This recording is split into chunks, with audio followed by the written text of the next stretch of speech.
नमस्कार, बाखबर में आपका स्वागत है। मैं हूं राघवेंद्र सिंह। आज हम बात करेंगे मध्य प्रदेश में कांग्रेस की सियासत के बारे में। दरअसल कांग्रेस का फार्मूला ये है आमतौर से कि अल्पसंख्यक, आदिवासी और दलित अगर उसके खाते में जाते हैं तो फिर सरकार कांग्रेस बनाती है। पिछली बार के तजुर्बे की हम बात करें तो 2018 में कांग्रेस को मध्य प्रदेश की आदिवासी बहुल 47 सीटों में से करीब 30 सीटें मिली थी। 30 सीटों पर कांग्रेस ने जीत दर्ज की थी और नतीजा ये था कि कांग्रेस सरकार में आ गई थी। 2018 में एक निर्दलीय उम्मीदवार बीजेपी का जीता और बीजेपी के खाते में सिर्फ 16 सीटें ही आ पाई थी। लेकिन 2023 में सीन बदला। भाजपा को 47 में से 23 सीट मिली और कांग्रेस को 22 मिली। एक सीट का फर्क और कांग्रेस सत्ता के बाहर। अब ये बात थोड़ी सी अजीब लग सकती है, लेकिन आदिवासी जिसके पक्ष में जाता है, ऐसा लगता है कि मध्य प्रदेश के मतदाताओं का मूड उस पार्टी की सरकार बनाने के लिए के पक्ष में खड़ा हो गया है। कांग्रेस की कोशिश है कि अल्पसंख्यक के साथ हम आदिवासियों को फिर अपने पाले में लाएं और पूरी कोशिश इसी बात पर चल रही है कि किस तरह से आदिवासियों को रिझाया जाए। मालवा के धार का जो इलाका है, धार जिले का, वो एक तरह से आदिवासी बहुल है और यहाँ कांग्रेस नई लीडरशिप की तैयारी कर रही, क्योंकि इस इलाके से कांग्रेस के कई बड़े लीडर ज्योतिरादित्य सिंधिया के साथ भाजपा में शामिल हो गए। तो कह सकते हैं कि कांग्रेस आदिवासियों के सहारे है, अल्पसंख्यकों के सहारे है और दलितों के सहारे है, लेकिन मध्य प्रदेश में बड़ा वोट बैंक आदिवासियों का है। तो ये जो सब चीज़ें बताती है कि कांग्रेस इस बार बहुत गंभीरता से फोकस कर रही है चुनाव की तैयारियों पर। और अभी चुनाव में 4 साल बाकी है, लेकिन आदिवासियों के मुद्दे पर कांग्रेस सतर्क है और सजग है। चर्चा की शुरुआत में आपको बता दूं कि हमारे साथ स्काइप पर जुड़ेंगे दिल्ली से नागेंद्र सिंह परमार, राजनीतिक विश्लेषक हैं। जयपुर से जुड़ेंगे सूरज सोनी जी, सामाजिक कार्यकर्ता हैं। और मध्य प्रदेश के वरिष्ठ पत्रकार गौरव चतुर्वेदी जी टेलीफोन पर जुड़ेंगे। आप सभी का स्वागत है, लेकिन चर्चा शुरू करने के पहले सुनते हैं इस मुद्दे पर नेताओं के विचार।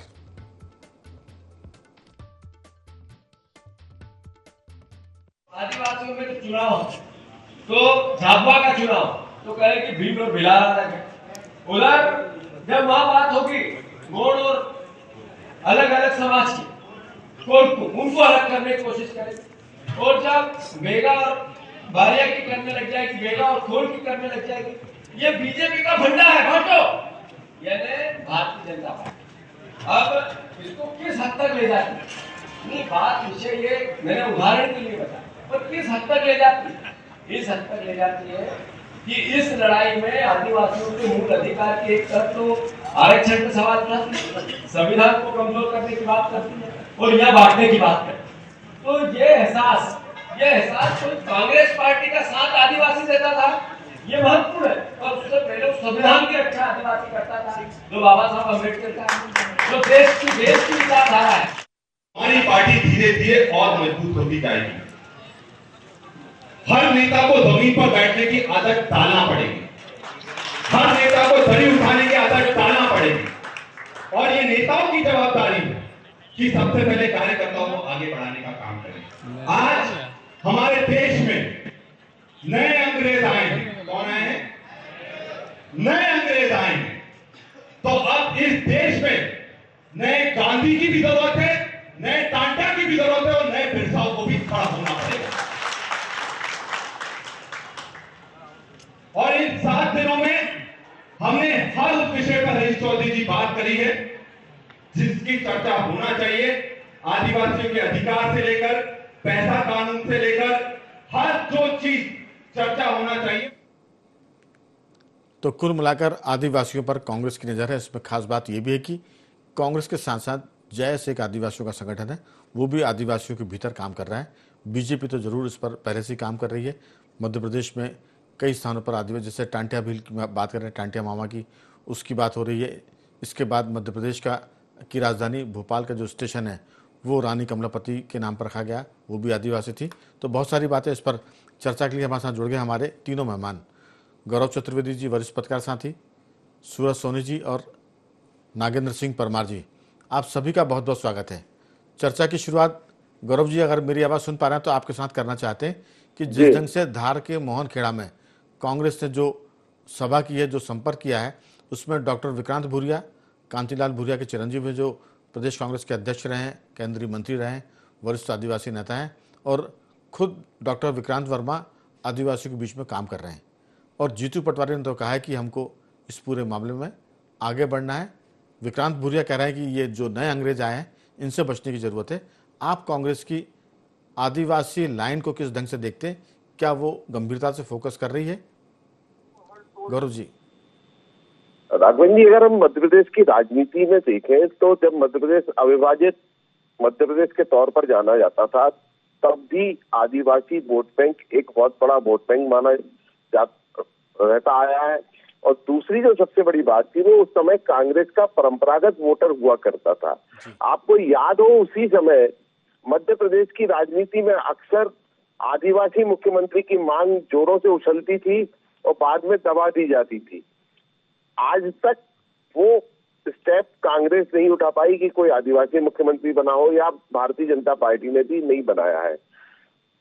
लेकिन अब हम बदलती हुई परिस्थिति में बात करें तो आज आदिवासी वोटर परिपक्व हो चुका है, समझदार हो चुका है, और अब वो परंपराओं की बजाय अब वो अपने हितों को लेकर के बात करने का आदी हो गया है। और उसे, जैसा उसने 2018 में एक बार करके दिखाया, 2023 में करके दिखाया, तो ये सेम स्थिति अब नहीं रहना है। अब स्थिति वोटर को जो उनके हित की बात करेगा, वो चाहे कांग्रेस करे या भाजपा करे, वो उसके साथ जाने में देरी नहीं लगाएगा। एक बात और है इसमें गौरव जी की, मध्य प्रदेश में आदिवासी मुख्यमंत्री की बात लंबे समय से चल रही है। और आपको याद होगा 1980 की बात है, जब मध्य प्रदेश में अर्जुन सिंह मुख्यमंत्री बनाए गए थे, लेकिन बहुमत विधायक दल का था शिवभानु सिंह सोलंकी के साथ। शिवभानु सिंह सोलंकी धार के आदिवासी नेता थे और मध्य प्रदेश में वो आदिवासियों के साथ साथ बाकी वर्गों में भी लोकप्रिय थे, लेकिन बहुमत के बावजूद अर्जुन सिंह मुख्यमंत्री बनाए गए। फिर हम आते हैं सन 2000 में, जब मध्य प्रदेश का बंटवारा हुआ, छत्तीसगढ़ बना। छत्तीसगढ़ में भी अजीत जोगी को आदिवासी के नाम पर मुख्यमंत्री बनाया गया। बाद में वो उनकी जाति पर विवाद हुआ और बहुत सी चीज़ें हुई, लेकिन आदिवासी का मामला छत्तीसगढ़ में तो एक तरह से फला फूला। अजीत जोगी भले ही वो ईसाई थे, लेकिन आदिवासियों के नाम पर वो मुख्यमंत्री बनाए गए। इस बार भाजपा ने छत्तीसगढ़ में आदिवासी मुख्यमंत्री दिया है, लेकिन मध्य प्रदेश में ये स्थिति नहीं हो पा रही, क्योंकि यहाँ 80% हिस्सेदारी है वोटों में आदिवासियों की। लगभग 1.5 करोड़ की आबादी आदिवासियों की है मध्य प्रदेश में, 7.5 करोड़ की आबादी में। मैं आपको सिलसिले से बता दूं, हमारे दोनों साथियों के लिए भी सुविधा रहेगी, सूरज सोनी जी के लिए भी और नागेंद्र जी के लिए भी। ये जो 2023 के चुनाव की हम बात करें तो मध्य प्रदेश में जो सीटें थी आदिवासियों की, उसमें 37 सीटों पर बीजेपी जीती थी 41 में से। 2008 में आदिवासियों के लिए आरक्षित सीटों में 41 में से बढ़कर 47 हो गई और बीजेपी ने 47 में से 29 सीटों पर जीत हासिल की। सरकार भाजपा की बनी 2003 में, 2008 में। 2013 में 47 सीटों में से 31 सीटों पर बीजेपी ने जीत हासिल की, नतीजा भाजपा की सरकार बनी। 2018 में 47 आदिवासियों की सीट जो आरक्षित थी, उसमें से कांग्रेस ने 30 सीटों पर जीत दर्ज की, नतीजा सरकार कांग्रेस की बनी। और 2023 की बात करें, यहाँ सिर्फ एक सीट का अंतर है, 23 सीटें भाजपा के पास है और 22 सीटें कांग्रेस के पास है, नतीजा एक सीट के फर्क में सरकार भाजपा की बनी। हालांकि उसमें लाडली बहनों का भी योगदान है और उसके अलावा फिर जो बीजेपी की लीडरशिप थी कि सब दिल्ली में और भोपाल में डबल इंजन की सरकार, ये नारा भी चला। तो बहुत सी बातें, फ्री की चीज़ भी इसमें बहुत काम आई। तो ये गौरव जी बातचीत है। मैंने आपकी जानकारी भी, ताकि अगले दौर की बातचीत में आप चाहें तो इसका भी उल्लेख करें। मैं आ रहा हूँ नागेंद्र जी आपके पास। ये जो वोट बैंक के मामले में आदिवासी, दलित और अल्पसंख्यक, इनका बहुत उपयोग होता है, हर पार्टी करती है, चाहे बीजेपी हो, कांग्रेस हो, समाजवादी पार्टी हो, बहुजन हो। आपको क्या लगता है, मध्य प्रदेश आदिवासी राज्य माना गया है, 21% आबादी या वोटर मध्य प्रदेश में आदिवासी हैं। क्या कांग्रेस जो फोकस कर रही है आदिवासियों पर, लगता है कि अगले चुनाव में ये वोट बैंक कांग्रेस के खाते में लौट सकता है? आपकी राय? जी राघवेंद्र जी, देखिए, राजनीतिक लिहाज से मध्य प्रदेश को मैं एक ऐसा राज्य मानता हूं जो करीब करीब पूरे देश को राह दिखाता है। भाजपा के लिए तो कहा जाता है कि उसकी राजनीतिक प्रयोगशाला है मध्य प्रदेश, लेकिन मैं ये मानता हूँ कि आदिवासी, दलित और ओबीसी के मामले में मध्य प्रदेश ही वो राज्य है जहाँ का मैसेज न केवल छत्तीसगढ़ को जाता है, बल्कि झारखंड, उड़ीसा तक को, राजस्थान का भी जो एक इलाका आदिवासी या दलित इलाका, वहां तक मैसेज जाता है। तो इस रणनीतिक लिहाज से मध्य प्रदेश बहुत महत्वपूर्ण राज्य है। इसीलिए भाजपा और कांग्रेस दोनों के बीच में वर्चस्व की लड़ाई है। एक और आप जहां कांग्रेस है वो मुस्लिम यानी अल्पसंख्यकों को, दलितों को और आदिवासियों को साध रही है, तो भाजपा उसी और आदिवासियों को, दलितों को और ओबीसी को साध के अपने वोट बैंक की राजनीति को पूरा करने जा रहे हैं। इसमें देखिए विक्रांत भूरिया को जी है, उनको आदिवासी कांग्रेस का अध्यक्ष बनाने का मतलब ही ये है कि कांग्रेस की रणनीति 4 साल पहले शुरू हो गई विधानसभा को लेकर कि किस तरह उन्हें साधा जाए। और जो वनों के निजीकरण की बात विक्रांत भूरिया लगातार उठा रहे हैं कि 40% के करीब वन का निजीकरण है, वो भी इसी और कांग्रेस की पहल है कि आदिवासियों को इस तरह उकसाया जाए कि क्योंकि जंगल और जमीन से वो बहुत वाबस्ता रखते हैं, बहुत वास्ता रखता है, आदिवासी उनसे जुड़ाव बहुत महसूस करता है वो प्राकृतिक रूप से। इसीलिए विक्रांत भूरिया वनों के निजीकरण के मुद्दे को भी उठा रहे हैं। दूसरी तरफ अगर हम भाजपा को देखें तो भाजपा के लिए भी आप देखिए कि रानी कमलापति की बात हो चाहे बिरसा मुंडा के सम्मान की बात हो, भाजपा मुख्य रूप से उसे आदिवासियों से जोड़ती है। इसके अलावा पीएम जन मन कल्याण जो था उनका अभियान है, आहार की जो योजना है उनकी आहार अनुदान योजना है, छात्रवृत्ति की योजना है, तो ये सारी बातें दोनों दलों के बीच में वोट बैंक की राजनीति के वर्चस्व की लड़ाई है और आदिवासी तो इसमें मुख्य भूमिका में है। हालांकि राजनीतिक परिस्थितियां ऐसी हैं कि मध्य प्रदेश में आदिवासी मुख्यमंत्री अभी तक बनाया नहीं गया है, जी। लेकिन छत्तीसगढ़ में कम से कम भाजपा ने बना के ये मैसेज देने की कोशिश करी है कि वो आदिवासी हितों का कितना ख्याल रखती है, उनके लिए उन कल्याणकारी योजना ला के दिखाया गया है कि कितने वो उनको सहेज के रखती है। और सही बात है दोनों राजनीतिक दलों की, लेकिन ना सिर्फ मध्य प्रदेश के आगामी विधानसभा चुनाव बल्कि राष्ट्रीय फलक पे भी आदिवासी, ओबीसी और दलित वोट बैंक मिलके और उस तरफ अल्पसंख्यक वोट मिलके एक बड़ा फलक तैयार करते हैं राष्ट्रीय स्तर। बिल्कुल आपने ठीक कहा। और ये जो विश्लेषण है मुझे लगता है कि जो पॉलिटिकल पार्टी उनके लिए भी पता भी है, लेकिन जो लोग नहीं जानते उनके लिए बहुत काम का साबित होगा जो आपने बताया कि मध्य प्रदेश जो है वो एक तरह से इस मामले में राष्ट्रीय स्तर पर एक संदेश देता है। सूरज सोनी जी, राजस्थान का भी एक इलाका आदिवासी बहुल है और वहाँ भी कांग्रेस को हटाकर बीजेपी सरकार में आई है। आपको लगता है कि मध्य प्रदेश की तरह भाजपा भी राजस्थान के आदिवासियों को अपने खाते में लाने की कोशिश कर रही है, और कांग्रेस वहाँ किस ढंग से काम करे? क्योंकि मध्य प्रदेश में तो कांग्रेस ने ये काम शुरू कर दिया है आदिवासियों को अपने पाले में लाने का। अल्पसंख्यक उनके साथ पहले से खड़े हुए हैं। दलित वोट बैंक जरूर बसपा के पास रहता है, तो जहाँ जहाँ बीएसपी खड़ी होती है तो त्रिकोणीय संघर्ष होता है और लाभ उसको भाजपा का मिल जाता है, क्योंकि दलित वोट कांग्रेस के खाते में ना जाकर बसपा के खाते में जाता है या भाजपा के खाते में। आपकी राय? की जो नीति है वो शुरू से वोट बैंक को पोषित करने की रही है, लेकिन वोट बैंक को विकसित करने की और वो डेवलप्ड हो जाए ये नहीं रही। ये उसी थीम का हिस्सा है। जैसे मान लीजिए कि माइनॉरिटी मानते थे कि हमारा बड़ा वोट बैंक है, तो माइनॉरिटी के हाथ में चाहे कश्मीर हो चाहे अन्य राज्यों में देखने घटनाएं आती है। कश्मीर में पत्थरबाजी होती थी तो कहा जाता था कि माइनॉरिटी के लोगों के हाथ में कलम नहीं दी, किताब नहीं दी, पत्थर दे दिए गए। उसके लिए कहीं न कहीं जिम्मेदार कांग्रेस और उसके अलायंस भी रहे। ऐसे ही अभी भी जैसे कई किसी राज्यों में वंदे भारत ट्रेन पे पत्थरबाजी होती है तो ये बातें कही जाती है, लेकिन महत्वपूर्ण बात यह है कि आप अपने वोट बैंक के डेवलपमेंट के लिए, उनके मानसिक विकास के लिए, सेक्शन के विकास के लिए, आर्थिक विकास के लिए कितना काम कर रहे हो, ये महत्वपूर्ण है। और मैं समझता हूँ कि ये कहीं न कहीं बजाय आप स्लोगन दे, बोर्ड लगाए, उसकी बजाय आपको रूट्स में जाके काम करना पड़ेगा। और अभी राजस्थान की बात करें तो राजस्थान का जो लंबे समय से बांसवाड़ा, डूंगरपुर, वागड़ क्षेत्र है और मेवाड़ से लगता हुआ जो क्षेत्र है उसमें इनके रूट्स थी, लेकिन अभी इनकी जड़ें उखड़ी हुई है। कारण वहां पे है कि जो डेवलपमेंट था, जो विकास होना चाहिए था, जो विश्वास का होना चाहिए था, वो इनके बीच में जा नहीं पाए।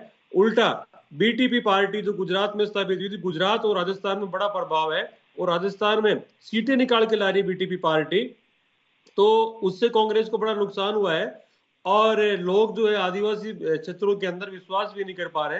वहीं दूसरी ओर जो भाजपा है वो जारी है, लोगों के बीच में जारी है। साथ ही संघ की जो वनवासी कल्याण परिषद है, जो पिछले काफी कई वर्षों से आदिवासी क्षेत्रों में काम कर रहे हैं, लगातार स्वयंसेवक जाकर के, और बड़े बड़े प्रचारकों को लगाया हुआ है जो निरंतर इसी काम में लगे हुए हैं, उसका मैं समझता हूँ कि काफी प्रभाव है, और उसका जो फायदा है वो बीजेपी को चुनाव में मिलता भी है, और वोट में कन्वर्ट नहीं भी होता है तो भी वहां पे समस्या ये कांग्रेस के सामने बढ़ी कि वहां पे बीटीपी जो पार्टी आदिवासियों की पार्टी के नाम पे स्थापित हो गई है, और वो एक बड़ा वोट बैंक लेती है। उसके बिना जो है वो वहां पे लोग जाते भी नहीं है, और लगातार चाहे असेंबली इलेक्शन हो, चाहे अपने पार्लियामेंट इलेक्शन हो, सीट निकाल के ला रहे हैं वो।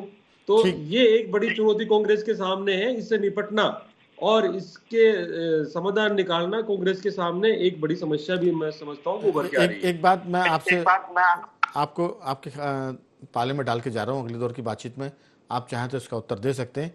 क्या आदिवासियों को सनातन से अलग करने की बात हो रही है? क्या आदिवासी सनातन से अलग हैं? ये भी एक बड़ा मुद्दा देश में चल रहा है, क्योंकि कहा जा रहा है कि आदिवासी हिंदू नहीं है, सनातनी नहीं है, उनका अपना अलग सब मामला है। वो बड़ा देव की पूजा करते हैं, छोटा देव की जो भी पूजा करते हैं, लेकिन वो अलग है, हिंदुओं से अलग है, सनातन से अलग है। इसके साथ साथ ये भी मानसिकता कही जा रही कि देश पहले है कि धर्म पहले है। तो जो लोग देश को पहले मानते हैं, जाहिर है कि वो भाजपा की तरफ जा रहे हैं। जिनके लिए बाकी चीज़ ज़्यादा, उनके लिए दूसरी पार्टियां हाथों हाथ लेने को तैयार खड़ी है। तो ये दो बातें जरूर मैं कहूँगा। लेकिन गौरव जी, बिरसा मुंडा को भाजपा ने भगवान बनाया और भगवान बनाकर वोट अपने पाले में लाने की कोशिश की। इसके अलावा आपने देखा ही मध्य प्रदेश में टांटिया मामा की बात करें, टांटिया भील की, तो वो आदिवासी क्षेत्र में सबके हीरो रहे हैं। टांटिया मामा को बीजेपी ने बहुत चुनाव के समय अपने सिर माथे बिठाया, और भोपाल जो राजधानी उसका तो सबको पता है कि रानी कमलापति के नाम से उन्होंने जो सबसे आधुनिक स्टेशन है मध्य प्रदेश का, उसका नाम रखा है। आपकी राय कि बीजेपी इस पर सतत काम कर रही है और कांग्रेस इसके मुकाबले में कहाँ खड़ी दिखती है आपको? नहीं राघवेंद्र जी, देखिए, चाहे कांग्रेस हो या भाजपा हो, कांग्रेस भाजपा को आदिवासी वोट बैंक एक बहुत बड़ा बटर के तौर पर देखा जाना चाहिए, क्योंकि एक सीधा कारण है कि सामान्य तौर पर अगर हम देखें तो 47 सीटें हमें आदिवासी सुरक्षित सीटें दिखाई देती हैं। लेकिन इसके अलावा भी, चाहे वो मालवा हो, निमाड़ हो, महाकौशल हो, या बुंदेलखंड या विंध्य का कुछ इलाका हो, वहां की लगभग 25 से 30 सीटों पर आदिवासी वोट और अलग से इम्पैक्ट डालता, असर डालता है। ऐसी स्थिति में अगर हम टोटल सीट्स को देखें तो 72 से लेके 78 सीटें होती हैं, जो सरकार बनाने में एक बहुत बड़ी भूमिका अदा करती है। भले वो सीटें सामान्य हो या अन्य सुरक्षित वर्ग की आती हो, लेकिन उन पर भी आदिवासी वोट बैंक का एक प्रभाव है। और इसलिए भारतीय जनता पार्टी ने बड़ी चतुराई के साथ टंटिया मामा को, बिरसा मुंडा को, दुर्गावती को, गौड़ को, जितनी भी आदिवासी शख्सियतें थी, महत्वपूर्ण शख्सियतें थी, उनको लेकर के काम करना शुरू किया। और अब कांग्रेस को भी बहुत आगे तक जाकर काम करना पड़ेगा, क्योंकि सबसे बड़ी चीज बात है कि कांग्रेस के पास जो संगठन है वो जमीनी स्तर पर उतना मजबूत नहीं है जितना मजबूत होना चाहिए। लेकिन बीजेपी का जो संगठन हुआ करता था मजबूत, अब वो भी थोड़ा सा कमजोर नजर आ रहा। तो ऐसी स्थिति में आने वाले चुनाव में ये देखना होगा कि कांग्रेस कैसे मेहनत आगे करके ले जा पाती है और भारतीय जनता पार्टी कैसे अपने वोटर्स को बचा के रख पाती। और चूंकि परंपरा वाली बात जो है वो अब ना भाजपा के साथ रही आदिवासियों के मामले में, और ना कांग्रेस के साथ है। उनको जहां अपना हित सदता हुआ दिखाई देगा, जहां उनके अधिकारों की रक्षा होती हुई दिखाई देगी, वो आदिवासी वोटर उस तरफ जाएगा। बिल्कुल आपने ठीक कहा कि आदिवासी समझदार हुआ पहले से, और वो अपने हितों की चिंता भी करता है, और वो ये भी देखता है कि उसके हित कहाँ सध सकते हैं, किस पार्टी में। लेकिन गौरव जी, भाजपा निश्चित रूप से पहले की तुलना में कमजोर है, लेकिन उसके पास एक और संगठन है जो उसका मात्र संगठन है, आरएसएस। आरएसएस के चलते बीजेपी जहां कमजोर है वहां आरएसएस उसकी मदद करता है। कांग्रेस के पास ऐसा कोई संगठन नहीं है। जहां कांग्रेस का संगठन कमजोर हो तो उसका कोई दूसरा जो संगठन है वो उसकी मदद करे। तो यहाँ थोड़ी सी स्थिति कांग्रेस की, आपने कहा कि उसको ज़्यादा मेहनत करने की ज़रूरत है भाजपा की तुलना में। और जहाँ तक बिरसा मुंडा की बात है, बिल्कुल कहा कि भगवान का दर्जा दिया हुआ है। टांटिया मामा की बात है, आपने कहा कि महाकौशल में भी ये रानी दुर्गावती का मामला है। बहादुर विजय शाह बहादुर, उनकी बात भी है, विजय शाह जो वहाँ के राजा हुआ करते थे। तो शिवराज शाह की बात है। तो ये बहुत सारी बातें, विंध्य की हम बात करें तो उसका एक बड़ा इलाका जो शहडोल मंडा तरफ है काफ़ी आदिवासी बहुल है। इसमें कोई शक नहीं कि सीटें तो आरक्षित 47 ही आदिवासियों के नाम पर, लेकिन आदिवासी वोट बैंक लगभग 72 से 80 सीटों पर असर डालता है। और इसलिए तो हम कह रहे हैं कि अगर आदिवासियों का मूड भाजपा के पक्ष में है तो सरकार भाजपा की बनती है, और कांग्रेस के पक्ष में जा रहा है तो सरकार कांग्रेस की बनती दिखाई पड़ती है। नागेंद्र जी, सारे दल कोशिश कर रहे हैं आदिवासियों को, लेकिन अब आदिवासी समझदार हो गया है, उसे मालूम है कि कौन ताकत से मदद कर सकता है, वो वोट डालते समय उसी तरफ चला जाता है।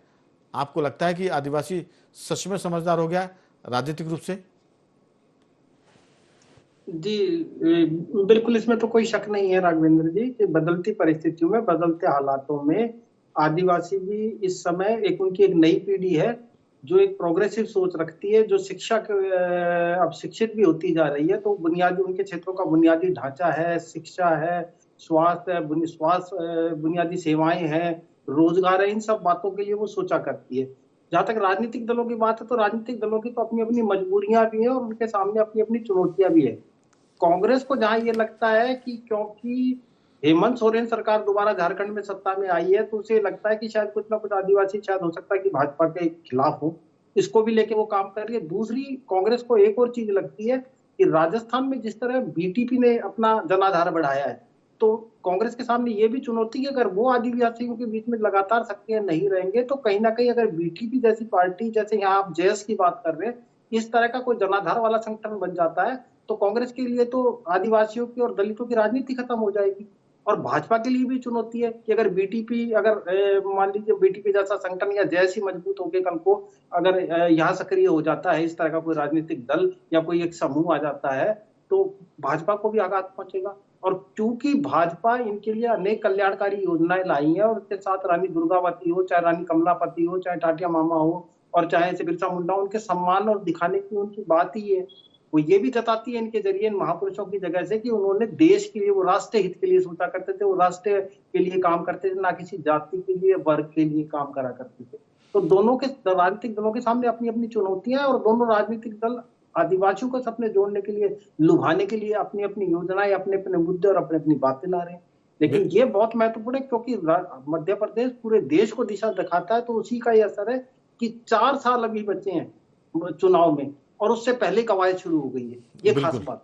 बिल्कुल। सूरज सोनी जी, दरअसल भील बिलालों की जहाँ तक बात करें तो राजस्थान में उनका एक बड़ा योगदान रहा है, चाहे वो मुगलों के खिलाफ लड़ने में हो या वो महाराणा प्रताप के साथ उनकी सेना में लड़े हों। तो आदिवासी किस तरफ हैं? राष्ट्रवाद का मामला भाजपा के लिए बहुत महत्वपूर्ण रहा है और राष्ट्रवाद के मुद्दे पर बीजेपी इलेक्शन लड़ती भी आई है। तो राजस्थान के जो आदिवासी हैं, भील हैं, वो किस तरफ जाएंगे या उनकी संख्या कांग्रेस भाजपा के पास कितनी घट बढ़ सकती है, वो भी जरूर बात करें। मध्य प्रदेश में तो कांग्रेस के जो प्रदेश अध्यक्ष है वो कह रहे हैं कि बीजेपी बांट रही है आदिवासियों को, कभी भिलाले के नाम पर, कभी भील के नाम पर, कभी कोरकू के नाम पर, कभी गौंड के नाम पर। तो ये जो मामला है ये आदिवासियों के भीतर भी बंटवारे की बातें चल रही है, क्योंकि राजनीतिक लोग तो जहाँ भी जो समाज, जो समूह इकट्ठा होता है उसको डिवाइड करते हैं। जो अंग्रेज करते थे डिवाइड एंड रूल, बांटो और राज करो, कमोबेश यही पॉलिसी हर पार्टी की है। अगर आदिवासी इकट्ठा है तो फिर लोग उनको जातियों में बांटते हैं कि ये कोरकू है, ये गोंड है, ये भील है। उसमें भी फिर उच्च आदिवासी कौन है, थोड़ा सा निम्न कौन है, मध्यम कौन है, ये चीज़ें भी आदिवासियों में अगर आ जाएंगी तो हमें लगता है कि राजनीतिक पार्टियां उनको बांटकर अपने खातों को मजबूत कर सकती है वोट बैंक के लिहाज से। इस पर भी आपकी टिप्पणी? देखिए, निश्चित तौर पे आपने जो बात की है, बुनियादी तौर पे 2 फ्लाईवेज जो बड़े आपने बताए, एक तो राष्ट्रवाद और एक धर्म। तो इनके आधार पे ये जो ओबीसी है और आदिवासी है, ये कनेक्ट बीजेपी से हुए हैं और इसमें कोई संदेह भी नहीं है। तो बीजेपी ने और संघ ने बड़ा काम किया है राजस्थान की दृष्टि से कि महाराणा प्रताप का सबको पता है, इतिहास को पता है, और वहाँ की जो कण कण की मिट्टी है, बागड़ की, मेवाड़ की, उनमें है कि महाराणा प्रताप जो है भीलों में रहे लंबे समय तक, और जो आदिवासी है उन्होंने उनका युद्ध में भी साथ दिया, क्योंकि उनके डीएनए के अंदर राष्ट्र गौरव है। ये जब राष्ट्रवाद आया उससे पहले राष्ट्र गौरव जो है वो उनके, हमारा मेवाड़, हमारी धरती माता, वो बड़ा मतलब वो कनेक्ट है भावात्मक रूप से, इमोशनल होते हैं इसको लेकर के। तो उन्होंने वहां पे प्रताप गौरव केंद्र बना करके और सबको कनेक्ट कर दिया। वनवासी कल्याण परिषद के भी कार्यक्रम वहां पे होते रहे। लेकिन ये तो धर्म की बात है, इसमें बीते राजस्थान में मैं एक आपको जानकारी देना चाहूंगा। जी बीते जो कांग्रेस का शासन था उसमें लगातार ये कोशिश की गई कि सनातन के खिलाफ इनको खड़ा किया जाए, और उसके लिए जो आदिवासियों के आरक्षण में साथ में है, वहां पे एक बड़ी मीणा टाइटल के जो लोग हैं उनके अंदर एक एमएलए को इसलिए पावर दिए गए और उनसे बार बार स्टेटमेंट दिलाए गए कि हम जो है वो हिंदू नहीं है या आदिवासी हिंदू नहीं है, इस तरीके से मतलब माहौल बनाने की कोशिश की, लेकिन वो चला नहीं काट राजस्थान में तो। लेकिन ये कोशिशें जारी है पूरे देश भर के अंदर। और अभी जैसे हम कांग्रेस के हैंडल को देखते हैं, कांग्रेस के स्पीच देखते हैं विशेष तौर पर राहुल गांधी की, तो उसमें ये बातें बार बार निकल के जो आ रही है, तो ये नैरेटिव चलाने की कोशिश की जा रही है कि आदिवासियों को हिंदू से अलग किया बिल्कुल जाए। सूरज जी, या तो हिंदुओं से सनातन से अलग करने की बात हो रही है या धर्मांतरण करा के उनको ईसाई बनाने की बात हो रही है। तो बीजेपी का इस मुद्दे पर पॉलिटिकल स्टैंड तो ठीक है, लेकिन भाजपा को जो मदद करने वाली संस्था है वो आरएसएस उनके बीच में काम कर रही है और उनको सनातन से जोड़ने की बात भी कर रही है, उनको हिंदू उनका इतिहास बताने की बात भी कर रही है और राष्ट्रवाद के मुद्दे पर भी वो काम कर रही है। तो मुझे लगता है कि ये 2-3 बातें आने वाले चुनाव में महत्वपूर्ण भूमिका अदा करेगी। हालांकि अभी चुनाव में वक्त है, 4 साल है मध्य प्रदेश राजस्थान के चुनाव में, लेकिन इसमें कोई शक नहीं कि पार्टियां इस मुद्दे पर काम कर रही है आदिवासियों को रिझाने के लिए। देखते हैं कौन इसमें सफल होता है। तो तीनों मेहमानों का मैं धन्यवाद करूंगा। गौरव जी, आपका बहुत बहुत साधुवाद। सूरज जी, आपका बहुत धन्यवाद। और नागेंद्र जी, आपका बहुत धन्यवाद कि आपने इस चर्चा में हिस्सा लिया। तो बक और मैं आज सिर्फ इतना ही। बंदनी हमारे साथ और देखते रहिए IND24।